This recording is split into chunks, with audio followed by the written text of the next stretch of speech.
다시 한번 인사드리겠습니다. 생기한의원 서초점 박지영 원장이라고 합니다. 반갑습니다. 저출산 시대에 한두 명 나와서 잘 기르려고 하는데 복병들이 참 많죠, 그죠? 그래서 여러 이제 검사들도 하시고 하시는데 제가 개인적으로 이제 아토피라는 질환에 대해서 관심을 가지게 된 건 한 10년 전쯤 되는 것 같아요. 그렇다고 그러네요. 10년 전에 보건소에 근무를 했었거든요. 그래서 보건소에서 이런 이제 임신 육아 교실을 담당을 했었어요. 진료를 한 게 아니라. 그래서 이제 엄마들 한 4주차부터 엄마들을 모아서 체중 관리나 여러 가지 관리들도 해주면서 하는데, 그때 당시에도 벌써 10년 전이었는데요. 그때 당시에도 엄마들이 늘 관심 있고 고민했던 게 아토피였던 것 같아요. 그때에도. 왜냐하면 이제 첫째를 낳아서 키우고 있는 엄마들, 이제 둘째, 셋째를 임신한 엄마들 같은 경우에는 큰애나 둘째가 아토피인 경우가 너무 많아서 어떻게 하면 임신하고 있는 동안에 아토피에 걸리지 않게 관리를 할 수 있느냐, 혹은 이제 이미 아토피에 걸렸는데 과연 어떻게 치료를 해야 될 건가, 이런 거에 대해서 저한테 참 많이 물어보셨던 것 같아요. 근데 그 당시만 해도 별로 경험도 없고 오늘처럼 아토피 환자들이 또 기하급수적으로 증가하지도 않았던 것 같아요. 이미 많이 10년 전의 이야기인데. 그래서 여러 가지 이제 아토피 관련 공부도 하고 논문도 찾아보고 그렇게 하다 보니까 오늘날 제가 이 자리까지 오게 된 것 같아요. 근데 아무래도 이제 다들 아시겠지만 모든 질환은 치료보다는 예방입니다. 그죠? 특히 아토피와 같은 난치성 질환 같은 경우에는 무엇보다도 예방이 중요해요. 근데 저는 이렇게 생각해요. 예방이 절대 어렵지 않다라고 생각을 해요. 오늘 주제들입니다. 이제 아토피에 대해서 여러 가지 관점으로 설명을 드릴 건데요. 제가 말씀드렸지만 제가 중요한 대목에서는 반드시 강조를 할 테니까 그때 집중을 해주시면 돼요. 네. 오늘날 아토피 환자들이 정말 기하급수적이죠. 이건 비단 우리나라만의 문제는 아니라고 할 수 있습니다. 가까이 있는 일본, 그리고 이제 점점 개발이 되고 있는 중국, 그리고 미국, 유럽을 막론하고 이 아토피 환자들은 기하급수적으로 있습니다. 그러다 보니까 이제 아토피 관련 산업들도 아주 발달하고 있어서 이제 이런 부분에서 이제 엄마들이 많은 고민이 또한 되는 부분이 있는 것 같아요. 논문마다 조금씩은 차이가 있는데 통계적으로 보면 보통 아무리 최소한으로 잡아도 소아들 학령기 초등학생들 기준으로 따지면 10%에서 20% 이상 아주 많은 숫자죠. 그러니까 4-5명 중에 1명꼴은 이 아토피로 고생을 하고 있다. 이런 통계가 있기 때문에 아토피가 전 국가적인 문제가 되는 거예요. 우리나라가 의료제도가 아주 좋은 나라죠. 전 세계적으로 이런 모델이 없다고 그래요. 국가 의료보험 제도가 잘 보장되어 있죠. 그리고 이제 양방도 있고 또 한방도 있고, 그러면서도 1인 진료비가 상당히 저렴한 나라, 이런 나라인데, 이제 우리나라 정부에서 암검진 사업도 하고 예방접종 사업도 하잖아요. 근데 피부 질환에서 예전에 했던 나병이 없어졌기 때문에, 나병 아시죠? 속칭 문둥병이라고 하죠. 요즘엔 많이 없어졌는데, 그래서 이제 나병을 제외하고 국가에서 나서는 유일한 피부 질환 사업입니다. 그만큼 국가에서도 이 경쟁력이나 국가 경쟁력까지도 이렇게 해칠 수 있는 질환으로 인식하고 있는 거죠. 최근에 안타깝게 뉴스에 나왔던 아토피를 이제 가진 엄마가 이제 좀 불미스러운 그런 일도 언론에 있었잖아요. 그러면서 이제 국가에서도 많은 예방 사업을 하고 있는데, 제가 말씀드리고 싶은 것은 아토피는 예방이 가능하고요. 혹 아토피에 걸렸다고 하더라도 특히 소아 아토피 환자들 같은 경우에는 완치 수준의 치료가 가능합니다. 그래서 제 강의를 들으시고, 그리고 만약에 혹시 아토피로 고생하시는 분들이 계시다면 이 시간을 통해서 좀 희망을 가지는 시간이 되었으면 좋겠습니다. 이 사진은 요즘에 육아 카페가 워낙 유행하잖아요. 육아 카페에서 이제 정보들인데 이제 목초에게 좋다는 그런 정보들, 그리고 어떤 육아 카페에서 이제 각종 보습제 이런 것들인데 제가 말씀드리고 싶은 거는요. 이 사람마다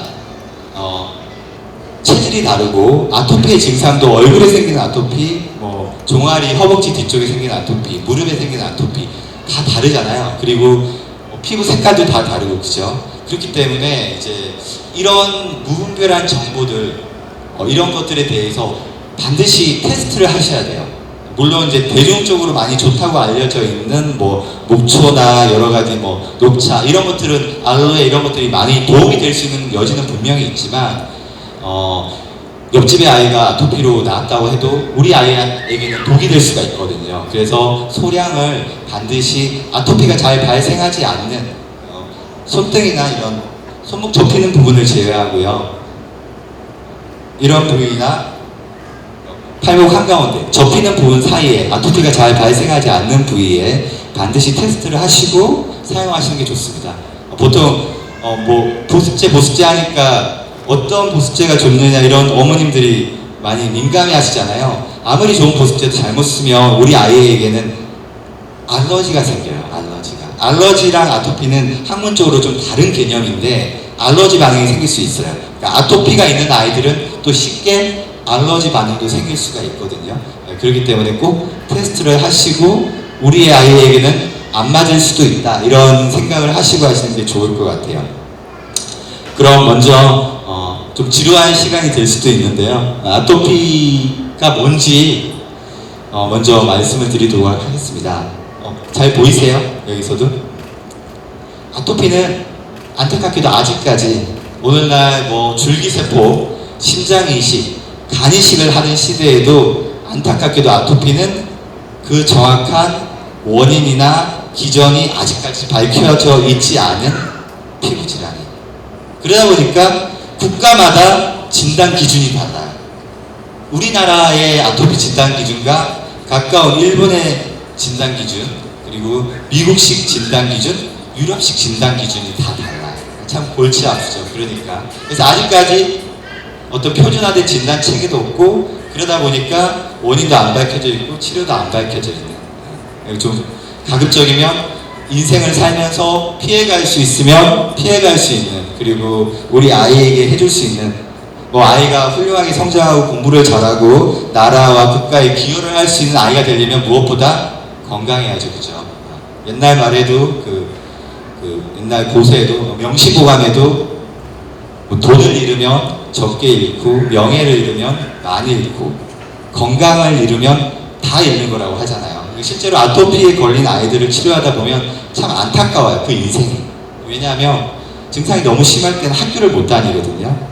휴학을 해야 돼요.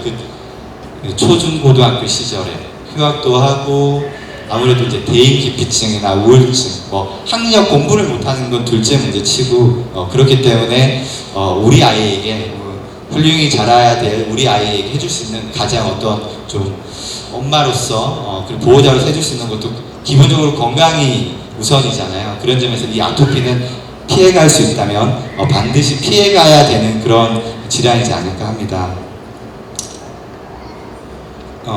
다음으로 아토피의 원인을 살펴보겠습니다. 아토피의 원인이 여러 가지가 복합적인데 이 원인을 아무래도 차근차근 살펴보면 아토피를 예방할 수 있는 그런 지혜가 좀 나올 수 있겠죠. 환경적인 요인이 있습니다. 아주 서구화되고 산업화되고 그러다 보니까 공기가 오염돼요. 피부라는 조직은 외부랑 접촉하는 가장 가까이에 있는 면역 시스템이거든요. 그러다 보니까 이 공기가 환경이 오염된 곳에 있다 보면 피부적인 트러블이 생기고 아토피가 발생할 확률이 무척 많아집니다. 이 공기라는 걸 바꿀 수가 없기 때문에 실제로 아토피가 심한 아이들은 시골로도 가죠. 시골로 가고 혹은 이민을 가기도 합니다. 캐나다나 호주 같은 청정 지역으로. 근데 이제 그렇게 할 수 없다면 가급적이면 요즘에 뭐 캠핑 이런 게 아주 유행하잖아요. 주말 동안에 주말을 이용해서 가까운 이제 시외를 산으로 들로 강으로 다니는 것도 아주 좋은 방법이 되겠죠. 실제로 아토피가 심한 아이들 경우에는 집에서는 긁고 잠을 잘 못 자도요.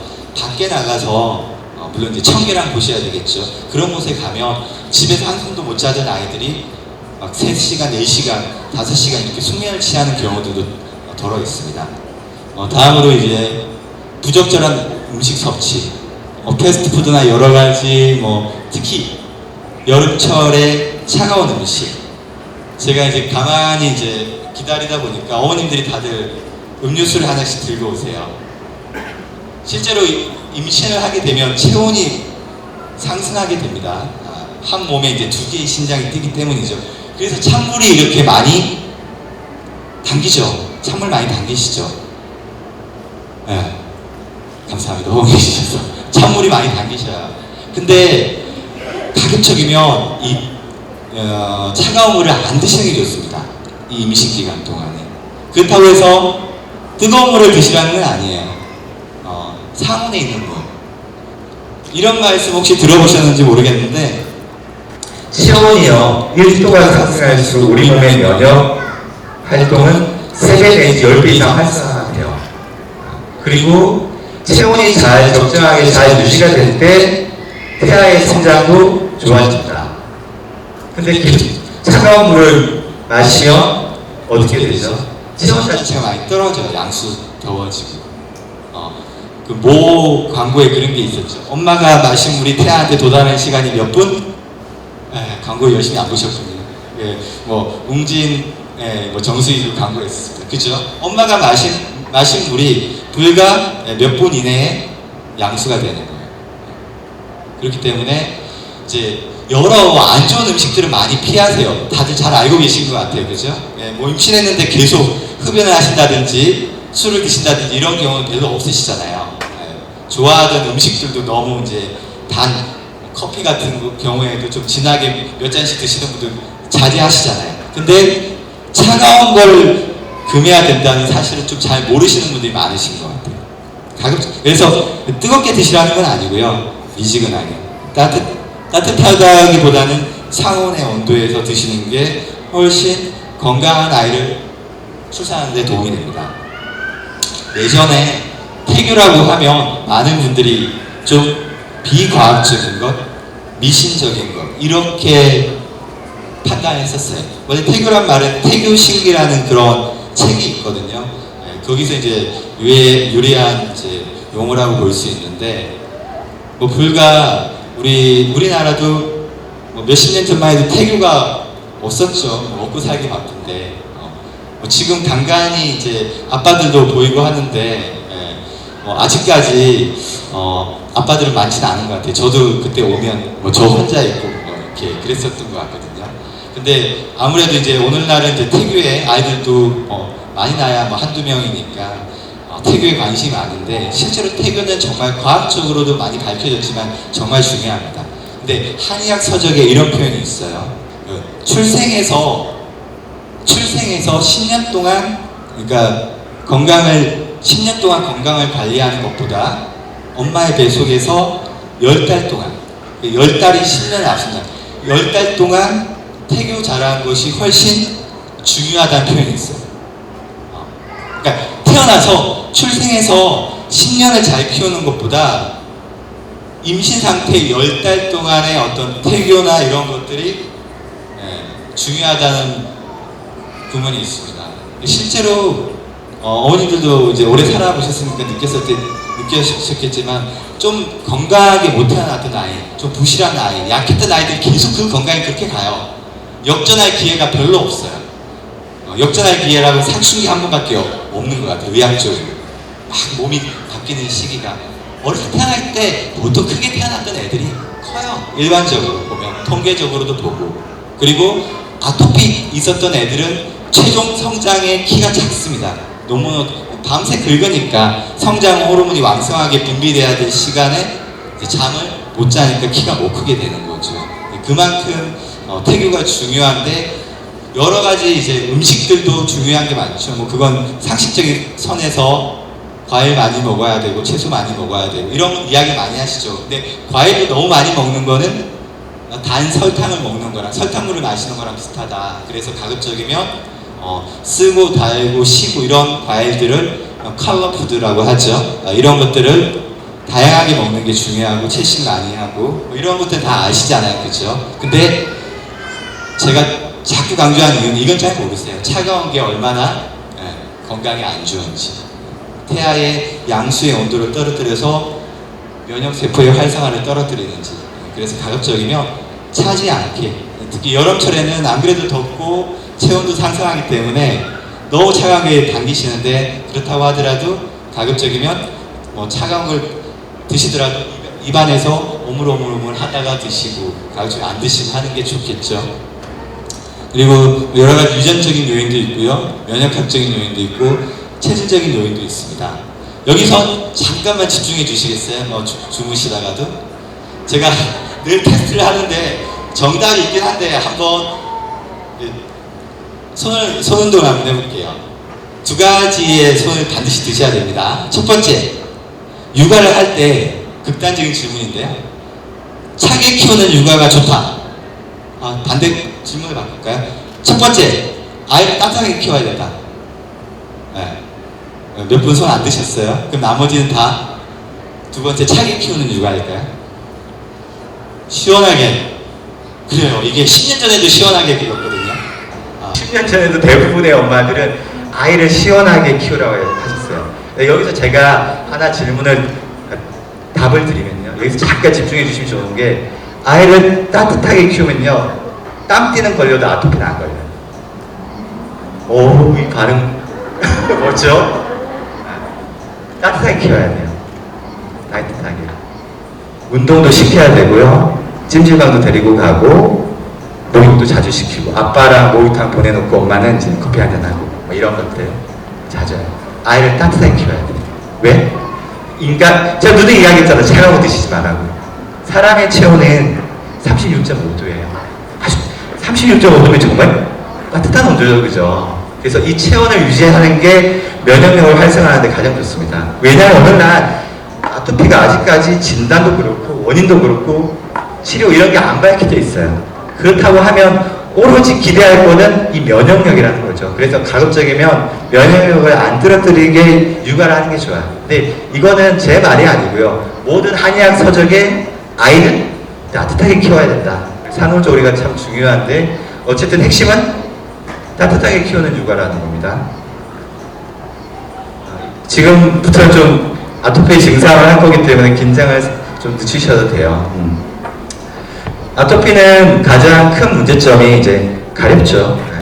이 가려움이 가장 큰 문제점입니다. 가렵지 않은 피부 질환들은 사실은 삶의 질을 그렇게 떨어뜨리지 않아요. 뭐 얼굴에 큰 사망이 하나 있든지, 뭐 엉덩이에 큰 종기가 하나 있고 하더라도 가려워서 내가 일상생활을 하는데 문제가 되지 않는다면 그 병원 평생을 가지고 관리해도 될 것 같아요. 근데 이 아토피라는 거는 어릴 때 걸리면 집중을 못하니까 학습장애를 유발하고요, 성장장애를 유발해요. 그렇기 때문에 좀 다른 질환들하고는 차원이 다른 그런 질환들이죠.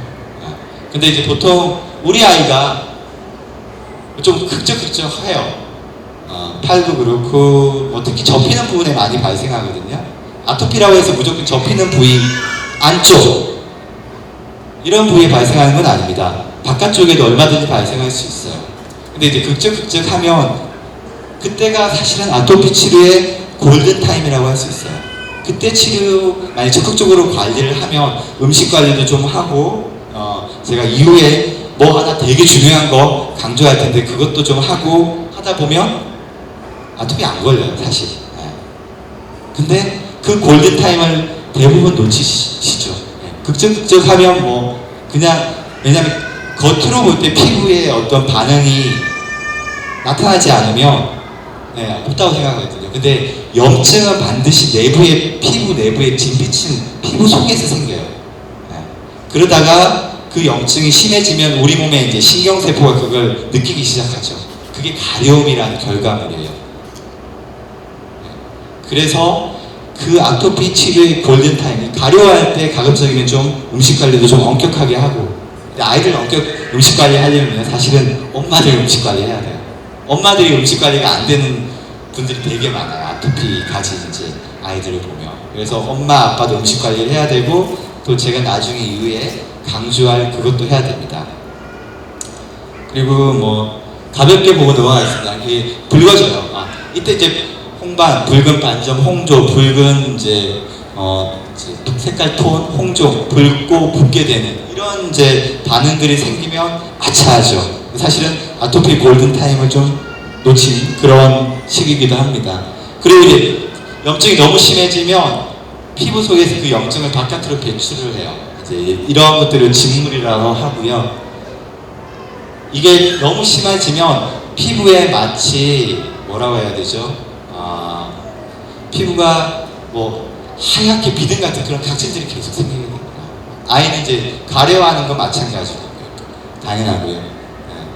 아마 이렇게 위에서부터 증상들이 아래로 이렇게 심해진다고 생각하면 됩니다. 이런 피부 증상들이 더 심해지다 보면 피부가 새까매지는 색소 침착의 반응, 그리고 코끼리 피부처럼 두꺼워지는 태선화 반응, 이런 반응들이 생기게 됩니다. 점점 아토피가 만성화 중증이 된다는 거고요. 여기 화면상에서는 잘 안 보이는데 아토피가 그 어원이 이상한, 기묘한 이런 뜻이거든요. 보통 피부를 긁으면 붉어져야죠. 우리 몸의 혈액 색깔이 붉기 때문에. 모기한테 물려도 어떻게 되죠? 이렇게 붉어지죠. 근데 아토피가 심한 사람들은, 심한 분들의 경우에 긁으면 그 부위가 하얗게 되는, 그러니까 이게 참 현대의학적으로 해석이 잘 안 되는 거예요. 일반 사람들은 붉어지는데 왜 아토피가 있는 분들은 하얗게 되지? 이런 이상한 면역 반응이 생기죠. 물론 이제 밑에 사진처럼 이제 비포 애프터 사진인데 치료가 되고 나면 다시 붉어지는 이런 이제 경과를 보이게 됩니다. 제가 이제 좀 강조하는 부분인데요. 우리 피부는 자연 면역을 가지고 있어요. 자연 면역으로 좀 부족한 부분을 예방 접종을 하게 되는 거죠. 억지로라도 넣어서 인위적인 면역력을 만들어내는 거죠. 근데 요즘에는 자연 면역을 획득할 기회들을 엄마가 너무 박탈하는 것 같아요. 잘 싸워봐야 많이 싸워봐야 잘 싸우게 되거든요. 근데 이게 왜 제가 중요하다고 판단하냐면요. 아이들이 스스로의 면역력을 획득할 기회를 엄마들이 먼저 차단하는 경우가 되게 많아요. 물론 이제 예방접종은 열심히 하지만 실제로 오늘날 아이들이 흙을 먹거나 흙을 만지면서 놀 기회들을 많이 박탈당하죠. 우리 문화 자체가, 사회 전반적으로. 흙 한 주먹 속에는 현대과학적으로 밝혀진 거에 의하면 500가지의 세균이나 바이러스가 있다고 해요. 이제 해가 갈수록 이게 늘어나고 있어요. 몇 년까지는 뭐 한 2, 300개였는데 최근에 더 늘어난지 모르겠습니다. 한 줌의 흙 속에. 그래서 자연 친화적인 활동과 생활을 해야 돼요. 그러면서 면역력을 획득해 가는 거거든요. 근데 너무 이제 청결하려고 노력하죠. 그러다 보면 오히려 면역력이 획득이 안 돼요. 우리 아이들을 무균실에서 키울 수는 없잖아요. 그죠? 적당히 지저분하게 하고 이렇게 해야 면역력을 획득하는데, 제가 강조 싶은 건 뭐냐면 피부에 어떤 문제가 생기면요, 최소 일주일 정도는 기회를 줘야 돼요. 우리 몸의 면역력이. 근데 처음에 피부에 염증 반응이 생겼을 때 그때 바로 연구나 치료를 시작해버리면 그 면역 반응을 못하게 돼 있어요. 또 아이들, 좀 큰 아이들 키워본 엄마들은 알죠? 어릴 때 한두 살 때 막 앓다가 정상적인 건강을 획득하고 초등학교 때 들어가고 막 그러면 이제 감기도 잘 안 걸리고 중이염도 잘 안 걸리게 되죠. 근데 이제 중이염 한 번 걸려서 계속 항생제를 하다 보면 계속 감기만 걸려도 이렇게 항생제를 달고 살게 되는 그러한 경우를 보게 되는데, 피부도 마찬가지예요. 그래서 피부에 어떤 반응이 처음 생겼을 때는 가급적이면 한 최소 일주일 정도는 연고도 쓰지 말고 한의원에 가서 한약도 드시지 마시고, 물론 그런 어머님들은 제가 강조는 아니다 한 분도 안 계신 것 같아요. 생긴 지 뭐 일주일도 안 돼서 이렇게 한방 치료를 받으러 오신 분들은 거의 없거든요. 대부분 피부과나 소아과를 가다 안 되면 우리나라에서는 이제 1차 의료기관이 있고요. 동네 소아과, 내과가 있고 2차 의료기관 좀 대전 같은 성병원 같은 그런 의료기관이 있고 3차 의료기관이 있고 우리나라에는 이제 4차 의료기관이 있죠. 한의원. 하다 안 되면 이제 뭐 지푸라기라도 잡는 심정으로 한의원에 오시는데 그러지 마시라는 거죠. 처음에는 기본적으로 한 최소 일주일 정도는 피부 스스로가 면역력을 획득해서 싸울 수 있도록 기회를 주셔야 됩니다. 그러기 위해서는 몇 가지 이제 감별해야 될 질환들이 잘 안 보이시는데 이게 이제 제가 어떤 걸 보여드리고 싶냐면요. 땀띠예요, 땀띠. 근데 땀띠랑 아토피가 이제 아이를 처음 낳아서 키우는 엄마들의 입장에서는 잘 관리가 안 돼요. 땀띠는 어떻게 해야 치료가 되죠?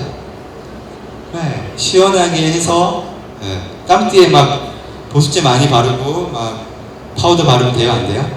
안 되죠. 땀띠는 시원하게 그냥 물수건 찜질을 좀 해주거나 환기를 잘 시켜야 됩니다. 그죠?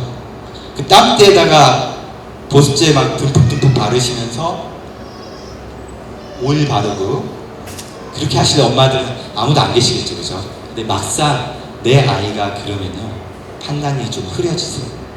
그래서 발진이 처음에 이렇게 올라온다 그러면 과연 왜 그런지를 좀 고민해 보셔야 돼요. 이게 아토피면 어떨까 해서 거기에다가 바로 연고 바르고 보습제 바르면요 땀띠가 아토피가 될 수가 있다는 거예요. 이건 뭐냐면요 좀 보이시죠? 네. 이건 뭘 것 같아요? 네. 제가 이제 이런 분위기에서 이야기를 하니까 어머님들이 맞추시죠. 침도 어떻게 해야 돼요? 네. 뭐 답이 없죠, 그죠? 침도. 네. 그냥 침 흘리게 내버려두면 됩니다. 건강하게 잘 성장하고 있는 겁니다. 그죠? 침도 흘리면서 이렇게 되고. 우리 아이가 처음부터 달릴 수가 없잖아요. 기기도 하고, 자빠지기도 하고 하잖아요.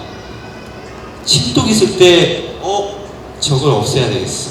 마음에 안 들어. 보습제를 발라요. 연고도 발라. 어떻게 되겠어요? 네. 아토피로 가요. 정말 많으세요. 침독 가요. 침독 있으면 침 자주 닦아주고 거기에 함부로 치료를 안 해야 되겠죠. 어머니들 잘 모르시는데 이런 게 있어요. 의학적으로 부작용이 있기 때문에 우울증이 없는 분들한테 우울증이라고 잘못 진단을 해서 우울증 약을 먹이면 3개월 이내에 우울증 증상이 나타날 확률이 50% 이상이에요.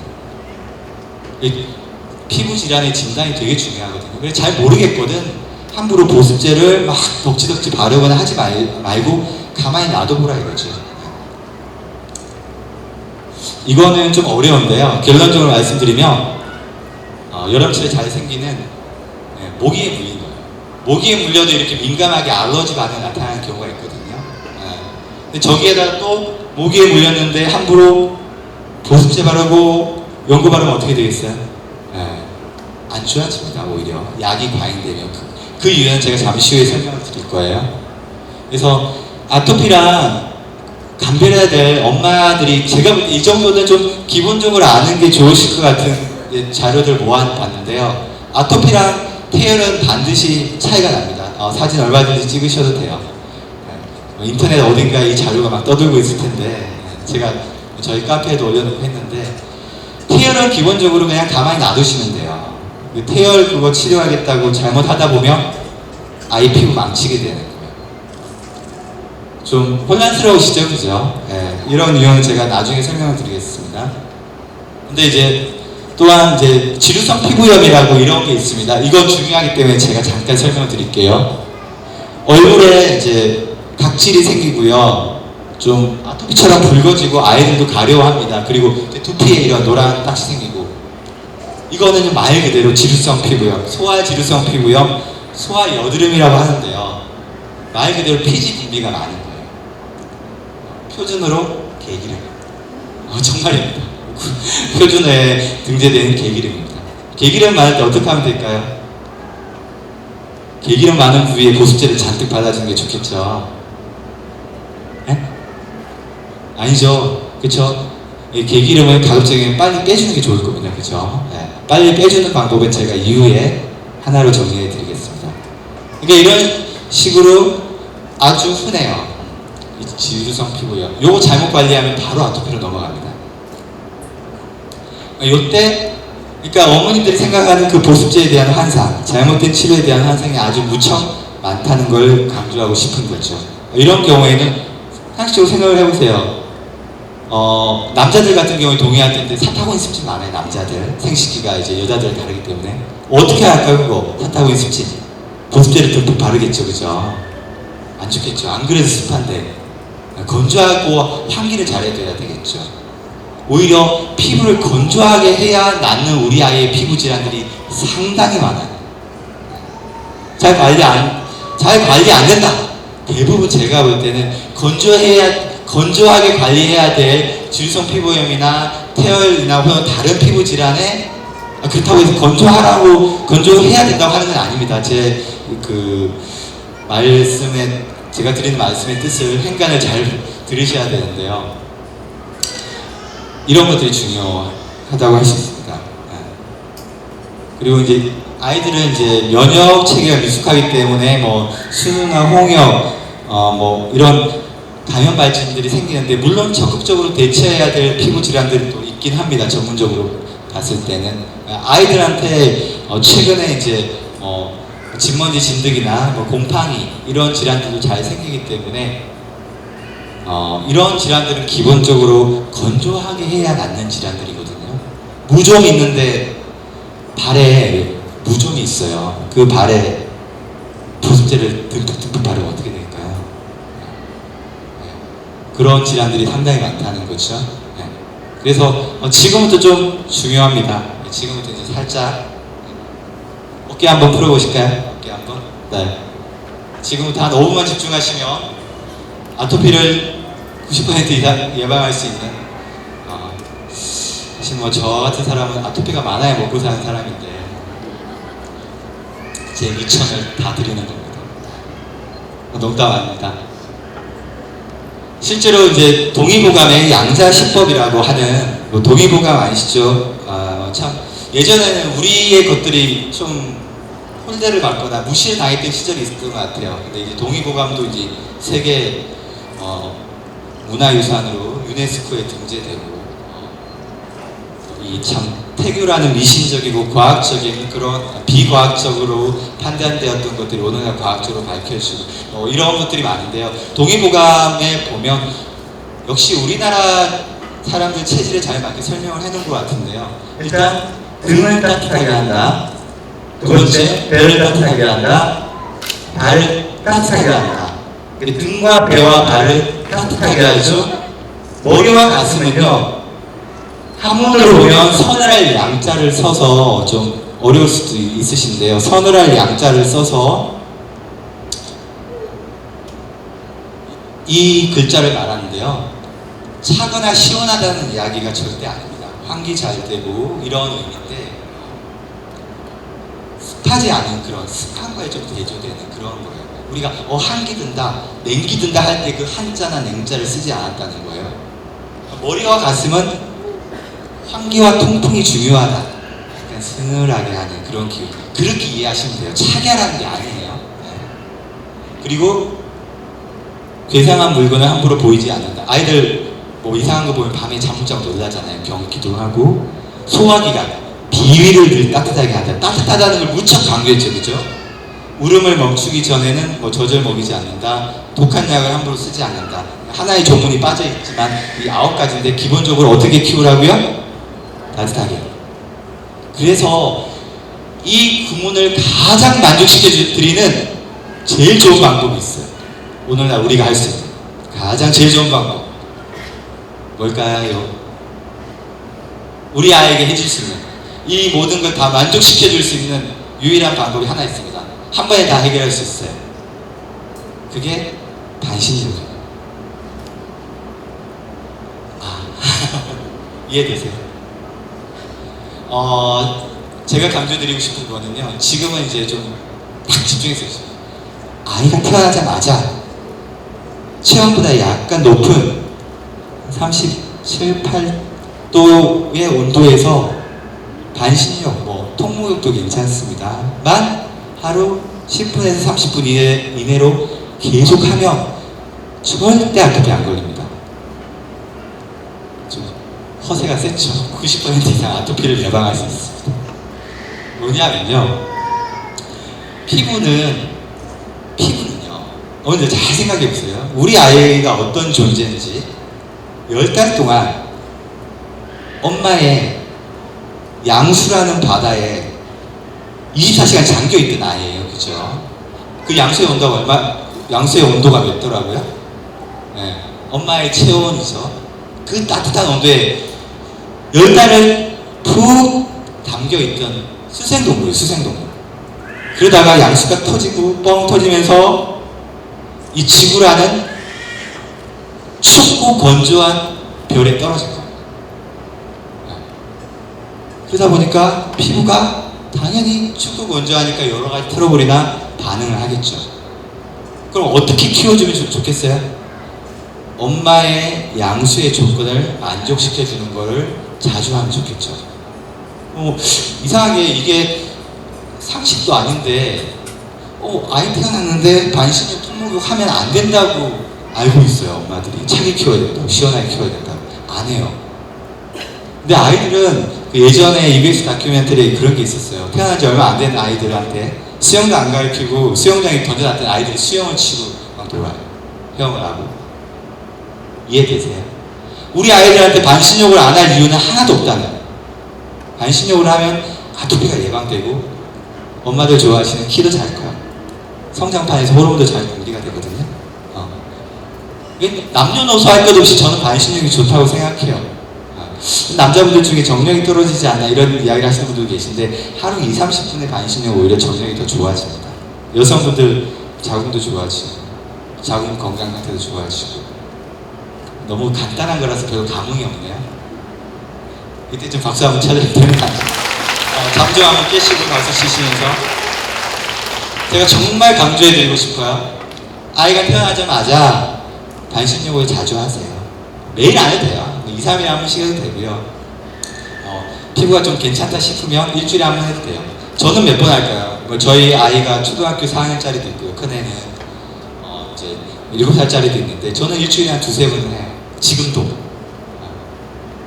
일주일에 2-3번. 키 크고 다리 길어지고 엄마랑 유대관계 아빠랑 하진 않죠. 이제 아이들이 커서 어릴 때는 갓난쟁이일 때는 제가 막 동네 목욕탕도 데리고 가고 했는데 엄마와 유대감도 좋아지고 같이 하고 하면 아빠랑 하면 아빠와의 관계도 좋아요. 제가 정서적으로 안정도 되고 이 좋은 피부 아토피도 예방되고 마음껏 먹으면서도 아토피를 예방할 수 있는 정말 중요한 그런 것들을 많이 있겠지만 많이 있을 것 같아요. 제가 생각할 때는. 근데 저는 반신욕 하나로 해결할 수 있다고 감히 말씀드리고 싶습니다. 물론 아토피가 걸린 아이들도 반신욕으로 치료할 수 있어요. 물론 시간이 오래 좀 걸리겠지만. 네. 그래서 반신욕이 중요하다 이거죠. 근데 막상 하시기 힘들어할 수 있어요. 아이가 어떻게 될까봐. 엄마들 사실 목욕하는 거 되게 두려워하시고 하잖아요. 괜찮아요, 아이들. 24시간 물에 잠겨있던 아이들인데 괜찮아요. 반신욕 동물들도 하고 구들장의 원리가 이 반신욕의 원리랑 똑같거든요. 우리가 온돌, 황토방 이 원리가 동의보감에 나오는 양자식도의 원리랑 비슷한데 결국 반신욕의 원리라고 보시면 됩니다. 그래서 이제 보통은 다들 이렇게들 알고 있죠. 아이를 시원하게 키워야 되고 목욕 자주 하지 말고 운동도 하지 말고 과도하게 땀 흘리지 말고 음식을 가려 먹고 온천이나 찜질방 같은 곳에 함부로 가지 말고 증상이 심해지면 연고 사용하고 보습제 충분히 사용하고 이게 전부 다 잘못됐다고 저는 강히 말씀드리고 싶어요. 이러니까 아토피가 치료가 안 되는 거예요. 제가 볼 때 오늘날. 그래서 저 같은 사람들이 안타깝게도 잘 먹고 잘 사는 거예요. 아토피가 많이 걸리니까. 일반적인 상식이 왼쪽에 있는 겁니다. 이 상식을 다 거꾸러서 키우면 아토피가 절대 안 걸려요. 기자회견하는 거 같네요. 막 여기서 찍으시니까. 네, 이렇게 키우시면 됩니다. 제 말이 비과학적이거나 논리가 없지 않죠, 그죠? 네. 오늘날 디톡스 해독요법이 무척 유행하죠, 그죠? 해독요법이 중요해요. 우리는 끊임없이 독소에 노출되고, 이렇게 막 열광적인 팬도 생기고 그러네요. 독소에 노출되기 때문에. 근데 피부의 디톡스의 핵심은 땀이라고 보시면 됩니다. 그래서 반신욕으로 평상시에 충분히 땀 흘려주시고, 피부에 염증이 쌓일 시간이 없이 아이를 따뜻하게 온천 찜질방 같은데 잘 데려가고 하다 보면 아토피 안 걸려요. 피부에 염증이 쌓이기 전에 미리미리 배출하는데 어떻게 쌓이겠어요? 근데 이제 아토피가 있다면 좀 달라집니다. 사실 이런 부분 좀 어려운 부분이긴 한데, 학문적인 부분이긴 한데, 아토피가 이제 대부분 없으시고 예방적인 차원에서 드리는 말씀입니다. 네. 이때가 손이 많이 가자면 참 귀여운 것 같아요. 근데 이제 모르죠, 그때는 힘드니까. 키워놓고 보면 참 안타까울 때도 많아요, 저도. 이때 좀 잘해줄 거야. 이렇게 강의에 괴롭힌다고 좀 미워하지 말고 잘해줄 거야. 이런 생각이 듭니다. 그래서 제가 이제 준비한 강의의 마지막인데요. 보습제의 의미를 한번 다시 생각해 보자 이거죠. 보습제. 엄마들이 그렇게 좋아하는 보습제. 괜찮아요. 아주 익숙합니다. 좀 더 심할 때는 여기 한 10명, 20명 오기도 하고 그래요. 여기 막 올라오는 애들이 그래요. 근데 보습이라는 거는요, 보습은 우리 몸에서 피부 보습 인자가 있어요. 그게 이제 어머님들 화장품에 많이 이제 광고에 들어오는 뭐 NMF, EGF 이런 물질들이에요. 근데 노화가 되면 그 보습, 천연 보습 인자들이 잘 배출이 안 되기 때문에 귀엽고 올라오시네요.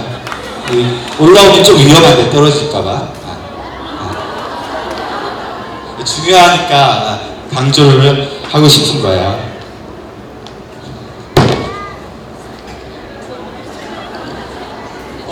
제가 드릴 건 없고. 그래서 잠시만요.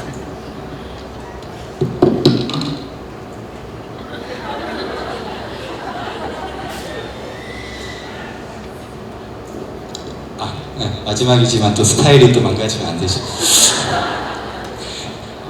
아까 아나운서 분이 말씀하셨지만 이 스타일 그대로 한 몇 년째 그대로인 것 같습니다.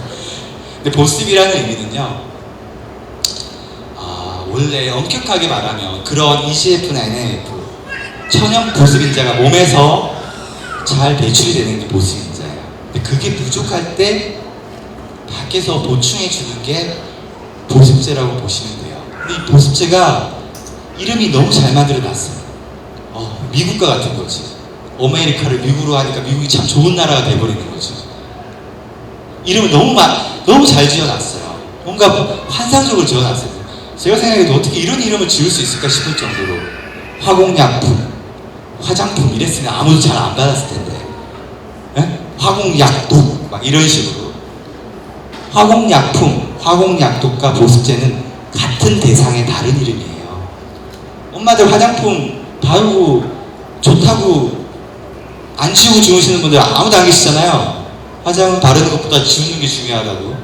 왜 발라야 되는 건지 남자들 입장에서 참 이해하기 힘든 그런 이제 패러독스도 있지만, 보습제 마찬가지예요. 화장품이라고 해요. 화장품.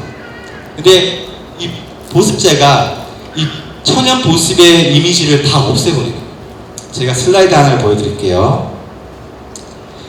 이게 이제 피부의 구조예요. 복잡해요. 그래서 피부에는 천연 보습 인자가 있어요. 이게 잘 배출이 돼야 돼요. 그런데 보습제를 바르면 자세히 보셨어요? 다시 한번 보여드릴게요. 피부에 보습제를 바르면 피부의 사막화, 오히려 아토피, 건조증이 더 심해져요. 제가 아이들을 키우면서 보습제를 몇 통이나 썼을 것 같습니까? 저는 단언컨대 보습제를 제 돈으로 한 통도 사보지 않은 것 같아요. 저희 집사람도 뭐 마찬가지인 것 같고. 근데 또 저한테 보습제를 또 굳이 선물로 주시는 분들이 계시더라고요. 그래서 쓰긴 했는데 가끔 다닐 좀 너무 건조할 때. 제 어릴 때만 하더라도, 특히 여기 이제 뭐 어머님들 어릴 때 하더라도 아토피 별로 없었죠. 그때 여름철에 땀띠 생기고 피부가 겨울에 갈라지고 텄어도 아토피는 없었단 말이에요. 근데 오늘날 보습제가 이렇게 많고 좋은데 왜 아토피가 많은 걸까? 보습제를 많이 바르면 바를수록 오히려 내 몸에 천연 보습 인자는 줄어들게 돼 있어요. 위장약 좋잖아요. 우리 아이한테 우리 아이의 위장을 튼튼하게 하고 소화를 잘 하기 위해서 위장약을 하루 두세 번씩 매일 먹이는 거죠. 어떻게 되겠습니까? 바깥에서 소화효소가 계속 들어오면 내 몸에 소화기관에서 소화효소가 분비될 이유가 하나도 없는 거죠. 그죠? 그러기 때문에 보습제는 적절히 너무 건조할 때 이 아이가 안 바르면 우리 아이 피부 갈라지겠다 그럴 때 쓰시는 겁니다. 이해되시죠? 네. 제가 뭐 보습제를 쓰지 말라, 보습제 나쁘다 이런 이야기가 드리는 게 아니고 항상 과잉되어 있기 때문에 반작용으로 제가 드리는 말씀을 잘 이해하셨으면 좋겠습니다. 제가 드리고 싶은 말씀은 반신욕, 아토피 예방에는 반신욕이 제일 좋다. 참 이 이야기를 이렇게 힘들게 꺼내온 거예요. 제가 한 40분, 50분 정도 이렇게 강의를 한 것 같은데 질문 있으시면 한두 가지 질문은 따로 제가 저쪽 구석에서 받도록 하겠습니다. 하여튼 아이를 키우면서 저도 아이들이 많이 커본 저도 이제 딸만 둘이 있는 이제 딸바보 아빠인데 아이를 키우고 하다 보니까 그 당시에는 많이 힘든데 그게 그 순간이 지금 아이들이 많이 커서 이제 아빠한테 잘 가까이 오지도 않고 막 아빠 입냄새는 다 싫어하고 그래요. 잔소리하고 이 당시가 저도 왜냐면 집사람이 임신했을 때 임신 육아교실 들으러 다녔거든요. 이제 돌침대 받으려고. 그때는 돌침대가 없어가지고 유모차라도 하나 받으려고 했는데 이 순간이 참 이제 출산해야 되고 이제 걱정스럽고 힘든 시기일 수도 있지만 또 지나고 돌이켜 보니까 그 순간이 참 가치 있고 또 다른 지금은 누릴 수 없는 그런 이제 가치가 있었던 시절인 것 같아요. 지나고 나면 다 아쉽죠. 하여튼 어머니들 몸 건강히 출산 잘 하시고 다음에 또 좋은 자리가 있다면 또 건강한 모습으로 뵀으면 좋겠습니다. 1시간 동안 경청해 주셔서 너무나 감사합니다.